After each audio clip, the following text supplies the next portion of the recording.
Hello guys, and welcome back to GT Retro World. Well, following on from the other two videos, I thought I'd just run them back to back and just see how they differ. I've noticed the signal meters are completely different. Feature wise, this is a heck of a lot more feature packed. It's more modern take on a older radio, to be honest. And I can't understand why this bezel, can you see this groove around here? I said this before on the video. I can't understand why that's there, and it's not. You'd think these two should be swapped round. This is the old school bezel, flat, you know, like the 148 GTL DX, whereas this one's got that little groove along the top. Now these switches and the knobs, should I say, they actually feel quite decent. I like the feel of them. They've got a nice feel to them. Whereas these not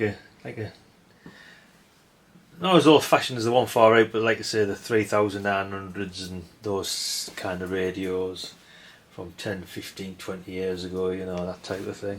Size wise, these two are exactly the same size. These are near enough out the same factory anyway, as far as I'm aware. They've got to be. Microphones are identical. One's got AnyTone on it, the other one says SuperStar on it. Both power leads are the same.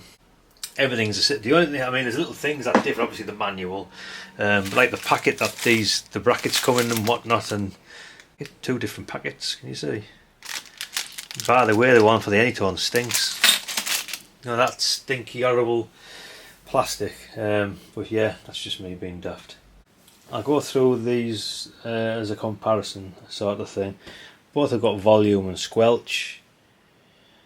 Both have RF gain. Similar on both of these two, on the RF gain.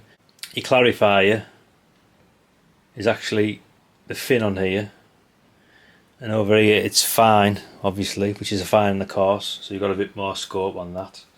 I know since the firmware update, I think you can do a lot more with that, but we'll see anyway with that. So that's your fine, or your clarifier.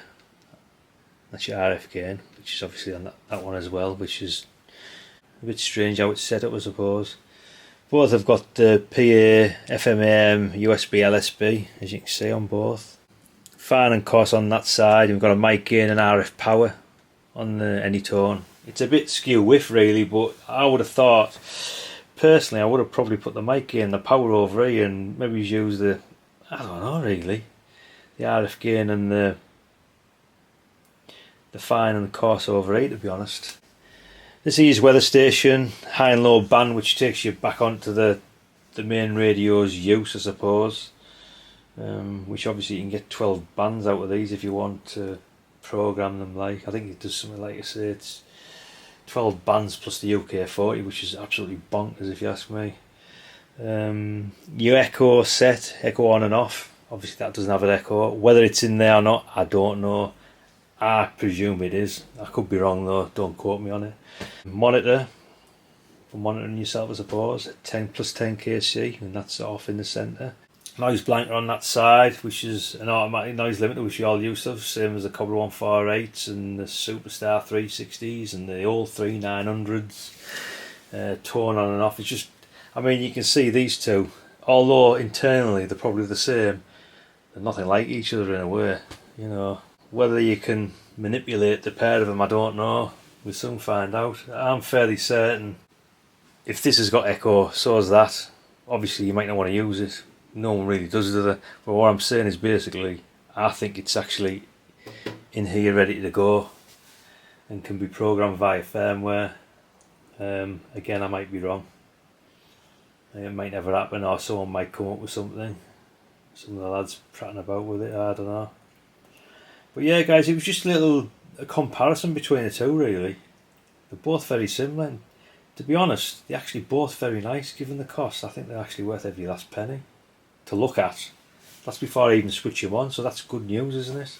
So what we'll do over the coming days and weeks, we'll give them a whirl, see how they sound there. I'm hoping that they do the job for what they are, you know. I mean, I don't expect miracles out of them, but I expect stability, and if you can get stability at that cost, I think you're going to be laughing, like, you know. But yeah, it was just a little show between the two, and just to give you an idea really what your you're batting with. If I was going to be anal with them, I would have always said put some nice chrome screws in the side of the set like the old days, but that's just me being daft. Anyway guys, that's enough of boring tits off you, and hope it's been useful, you know.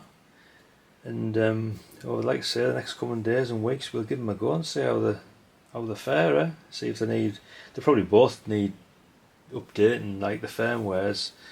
And thankfully the Ares II come with an update cable, whereas the SuperStar did not. Oh, there it is. Dear me now, God's truth. You've had a long week, haven't you, lad? But yeah, so hopefully that'll just work with both sets. I can't see why not. Why it doesn't come with it, I don't know, and why some retailers are not throwing it in with the AnyTone is another mystery to me. But Moonraker are giving you that free of charge. It's in with that, you know. They haven't done me a load of favours, Moonraker, but they did give me some free postage, you know what I mean? So I'll give them that. I'll give them a little, you know, that's one thing. And obviously with Moonraker you get that cable. So be it what you will, guys, you know. That's their little mention. Free postage. Saying that, it's a tenner's a tenner, isn't it, I suppose, all that said and done. Anyway guys, on that note, there's the two radios. I've been meaning to get these out for maybe a week or so now. I've been busy, but you get the idea with them anyway. They look nice and tidy, reasonable, I'd say. You know, I'm not going to say they're cheap because some people might not be able to afford them, but on a whole, I think for what you're going to get these days, I think they're going to be a tough thing to beat, like for the price and what you can do with them. You know, I can't see being far out at that, like 180 quid a pop. I think that's quite fair, my books, like for what you're getting. You know, right, that's enough of me waffling about, talking crap as usual, guys.